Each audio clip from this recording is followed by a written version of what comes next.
Praise the Lord. Hallelujah. How are you now? आप सब लोग कैसे हैं? आशा करता हूँ आप सब लोग अपने अपने घरों में सही हैं, सुरक्षित हैं और खतरा टला नहीं है। इसलिए काम के अलावा इधर उधर मत घूमिए, बेकार में भीड़ के बीच में जाने से बचिए और सावधानी रखिए, सुरक्षित रहिए। और हम प्रार्थना कर रहे हैं कि परमेश्वर आपको संभाल करके रखेगा, आपके परिवार को सुरक्षित रखेगा। आज के वचन के मनन के लिए जो प्रभु ने मुझे वचन दिया है वो पहला राजा उसका 12 अध्याय 25 से 31 वचन तक जो मैं आपके साथ पढ़ूंगा।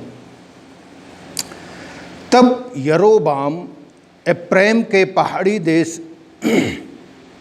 के शकेम नगर को दृढ़ करके उसमें रहने लगा। फिर वहां से निकलकर पनुएल को भी दृढ़ किया। तब यरोबाम सोचने लगा, अब राज्य दाऊद के घराने का हो जाएगा। यदि प्रजा के लोग यरूशलेम में बलि करने को जाएं, तो उनका मन अपने स्वामी यहूदा के राजा रहूबियाम की ओर फिरेगा और वे मुझे घात करके यहूदा के राजा रहूबियाम के हो जाएंगे। अतः राजा ने सम्मति लेकर सोने के 2 बछड़े बनाए और लोगों से कहा, यरूशलेम को जाना तुम्हारी शक्ति से बाहर है, इसलिए हे इस्राएल अपने देवताओं को देखो जो तुम्हें मिस्र देश से निकाल लाए हैं।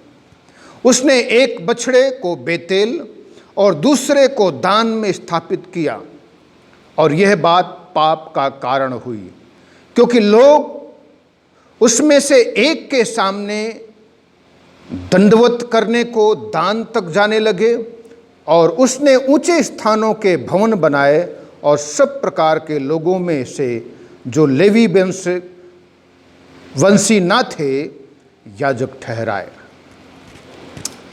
ये उस समय की घटना है। थोड़ा समय पृष्ठभूमि अर्थात बैकग्राउंड के विषय में चर्चा करूंगा। यरोबाम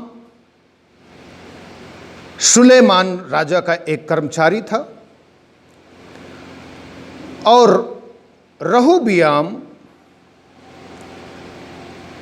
सुलेमान का बेटा था। जब सुलेमान मर गया तो रहूबियाम उसके स्थान पर राज्य करने लगा। रहूबियाम जब राज्य करने लगा तो उसने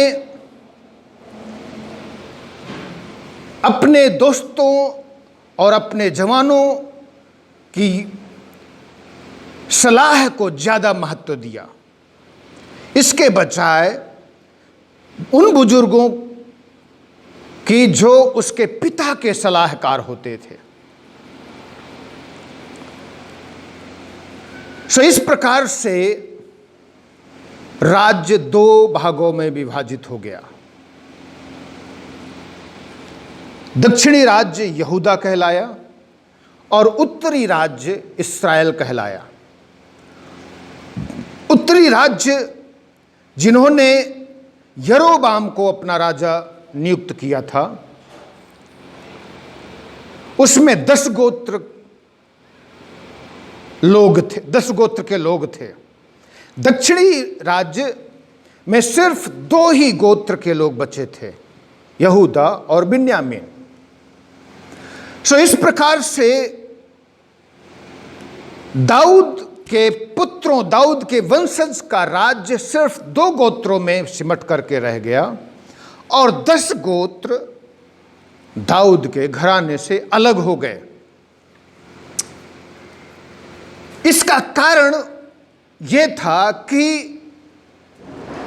सुलेमान जो शुरू से परमेश्वर के वचन को बहुत ही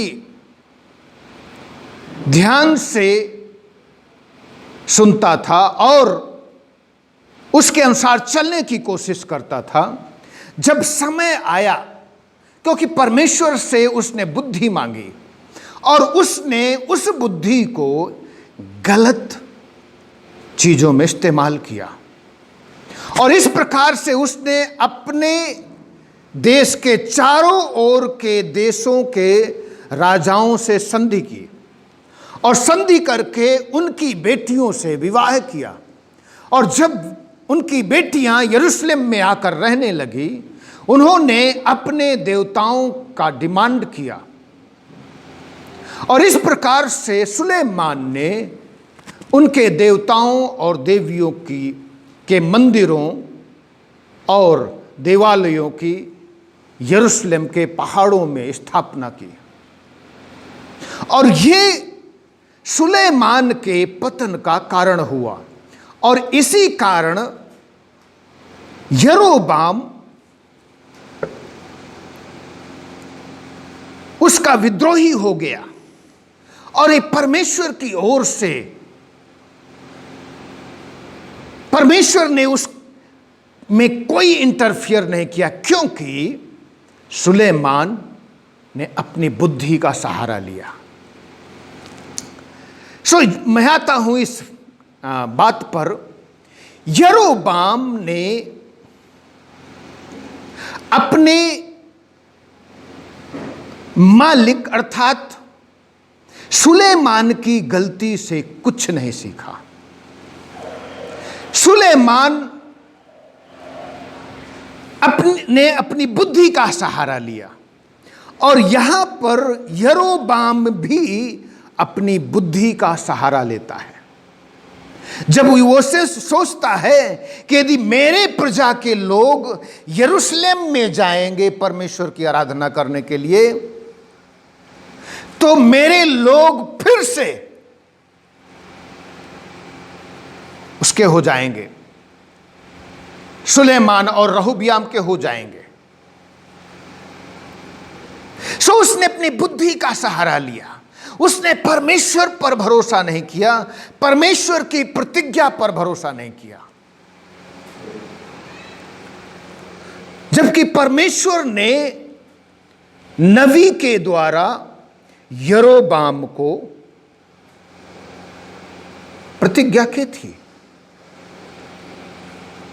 कि वो राज्य को स्थिर करेगा, दृढ़ करेगा, लेकिन उसने अपनी बुद्धि का सहारा लिया और उस बुद्धि के सहारे में उसने परमेश्वर को शामिल ना करके वो परमेश्वर से दूर जाने का निर्णय लिया और इस प्रकार से उसने 2 बछड़े बनवाए। एक को बेतेल में स्थापित किया, दूसरे को दान में स्थापित किया। मेरे प्रियो, कई बार हम परमेश्वर पर भरोसा नहीं करते हैं, कई बार हम अपनी बुद्धि का सहारा लेते हैं, लेकिन परमेश्वर हमें चाहता है कि हम उन बातों को स्मरण करें जो घटनाएं घट गई हैं। शुरू से ही परमेश्वर ने अपने लोगों को बताया था कि वो उन घटनाओं को ध्यान में रखे कि किस प्रकार से परमेश्वर ने उन लोगों को मिस्र से लेकर के आया था और 10 बड़ी महामारियां उनके ऊपर फैलाई थी। फिर परमेश्वर ने इस्राएलियों को कहा, फसह का मेमना लो और स्मरण करो, जब भी तुम्हारे बच्चे तुमसे पूछे उनको बताना। फिर परमेश्वर ने मूसा को कहा कि ये जो मन्ना है एक मर्तबान में रखना। मूसा की हारून की छड़ी को जिसमें कलियां निकली थी, फल निकले थे, फूल निकले थे, उसको भी यादगार के लिए संदूक पे रखना। फिर परमेश्वर ने कहा था, जब वो लोग यरदन नदी को पार कर रहे थे, 12 पत्थर यरदन के बीच में से लेकर के एक जगह इकट्ठा करना है, ताकि स्मरण के लिए बने रहें, याद रखने के लिए। जो घटनाएं घट गई हैं, कुरिन्थियों की पत्री में पौलुस स्मरण दिलाता है 10 अध्याय के 6 वचन में और 11 वचन में। परंतु ये सब बातें जो उस पर पड़ी दृष्टांत की रीति पर थी, और वे हमारी चेतावनी के लिए जो जगत के अंत समय में रहते हैं। सो वो सब चीजें हमारी दृष्टांत की रीत पर थी और हमारी चेतावनी के लिए है। यरोबाम ने कुछ भी नहीं सीखा और अंत में उसके पतन का कारण हुआ। मेरे प्रियो, कहीं हम परमेश्वर के साथ साथ चलते चलते हम अपनी बुद्धि और समझ और ज्ञान का सहारा तो नहीं लेने लगते हैं, जो परमेश्वर से दूर ले जाने का कारण बनती है, पतन का कारण बनती है। इसलिए उस जीवित परमेश्वर की ओर लौट आए। यदि आज प्रभु के साथ साथ चलते चलते अपनी बुद्धि और समझ का सहारा लेने लगे हैं, तो उस जीवित प्रभु की ओर लौट आए और अपने आप को पाप करने से रोकें और प्रभु के हाथों में अपने आप को समर्पित करें।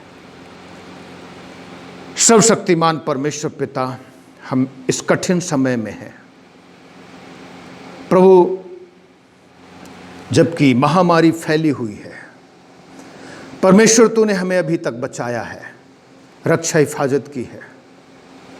मैं प्रार्थना करता हूं सब विश्वासियों के लिए जो तेरा वचन सुन रहे हैं, परमेश्वर होने दे हम तेरे वचन से सीखें प्रभु, क्योंकि कई बार हम तुझे खोजते खोजते अपनी बुद्धि और समझ और ज्ञान का सहारा लेने लगते हैं और दूर चले जाते हैं।